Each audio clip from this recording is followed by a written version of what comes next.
This week in iRacing, we have the biggest event of the NASCAR season, the Daytona 500. Here are all the details. This replicates the real Daytona 500 that's happening this weekend, so we have the NASCAR Next Gen Cup Series cars at Daytona Oval, of course. This race is part of the NASCAR iRacing series. This runs for the whole year. There's a fixed and open version, and you'll have to sign up for this as just this week's race of that series. There isn't a Daytona 500 series on iRacing, it's just NASCAR iRacing series, fixed or open. So that is what you're looking for when you are signing up, and sign-ups open 30 minutes before, like any normal official race. You'll have 3 minutes of practice and 5 minutes and 2-lap qualifying, again, just like normal officials.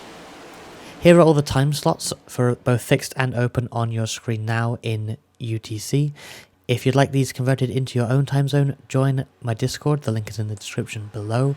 All of these will convert automatically into your time zone wherever you may be.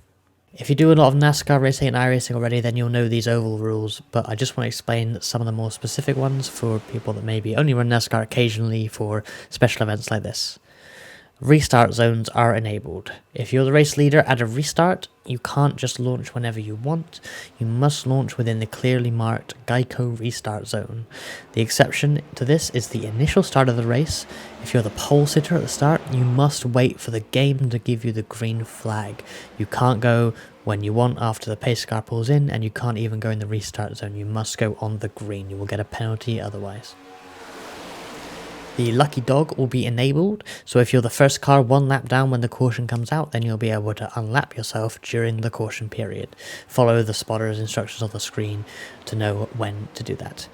If the first car 1 lap down has an incident point, even a 0x during the caution at all, then it'll be passed to the next car 1 lap down, and the next one, then the first car 2 laps down, and so on until iRacing runs out of cars to give it to. Just some general tips now on how to approach this race, as a lot of people doing this are probably new to this style of racing or don't do it very often. Obviously the draft is important. You know, the track is flat out when you're solo, so being in the draft makes everyone go faster. Being in a long train of cars is faster than being solo, or especially side by side. Side drafting is strong in this car. What this means is when you get alongside someone, like along their left rear or right rear quarter panel in particular, you will slow down the other car. This is why it's dangerous to do this and to be racing so hard so early on, because 2 cars side by side can fall off the draft of the cars in front, and it's quite frustrating when this happens, both for yourself and for whoever you've done it to. So consider not going side by side as much early on, because you can be risking losing the pack. Your main focus should be staying in the pack and keeping that pack going as fast as possible.